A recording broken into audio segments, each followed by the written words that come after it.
And in yesterday's phone conference between protesters and Mark Zuckerberg, the Facebook CEO talked about increasing transparency with political ads. It comes as a social media company has received backlash for allowing political ads that contain false claims to run on its platform. But a recent report by BuzzFeed highlights how Facebook will allow politicians to lie in ads, but take down ads for other reasons. For more on this, I want to bring in Dan Patterson. He's a CNET senior producer. So in the past, Facebook has says that they won't be taking down the ads. So it's so confusing. What's going on here, Dan? Yeah, confusion is kind of the name of the game here. All of these ads that they took down, they said these violate other policies. One example they gave was, well, some of them used fake buttons. We didn't see visual examples of these, but you can imagine maybe the graphics looked like a fake button. They also said that there might be curse words or other policy violations in these ads, but they made sure to point out that we didn't take these down because they had misinformation in them or didn't have misinformation in them. All of them had, according to Facebook,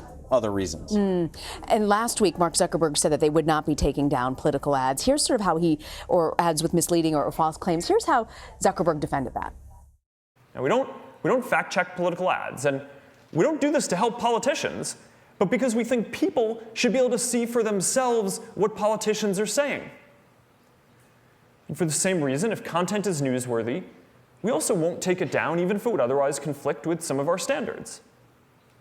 Now, I know many people disagree with this, but in general, I don't think it's right for a private company to censor politicians or the news in a democracy.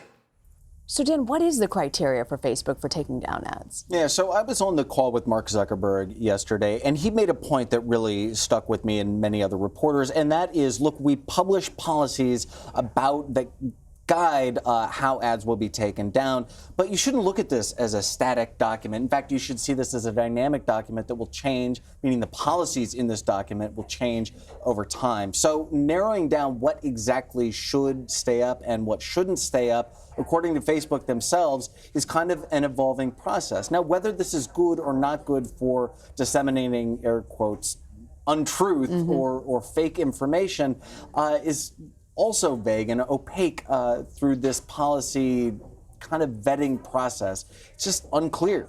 You know, Facebook also announced that they removed what they call inauthentic behavior from Iran and Russia. What do we know about this? It's a great euphemism.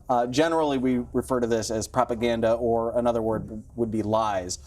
Look, they enumerated a few dozen accounts, and these are, they don't want to give speculation about the intent of these accounts, but you can see they published examples. You can see that these were targeting political or otherwise divisive cultural issues in Israel, in the United States, and elsewhere. So these are examples that they give us to say, hey, look, we are doing something about the problem of misinformation on Facebook. I would suspect that these very low numbers are also to show, hey, it's not a big deal, not a big problem, but we're on top of it. So we're watching not only the policies evolve, but their enforcement of the policies evolve as well. He's been pretty public, Zuckerberg.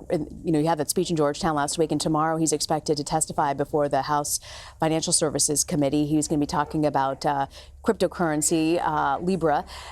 But I'm sure he's going to be hit with a bunch of other issues. Give us a little preview of what you expect for tomorrow. I think it would be, look, regulation.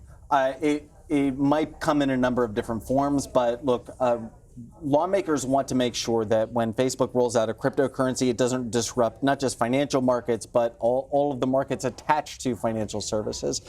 So I think at the core of that is really this question about whether Facebook should remain this suite of products that includes Instagram, WhatsApp, Oculus, and others, or whether Facebook should be kind of broken up into a number of different components. I think it would be real hard for Zuckerberg to get out of tomorrow without facing the idea of regulation. All right, Dan Patterson, thank you very much, Dan, for joining us. Good to see you.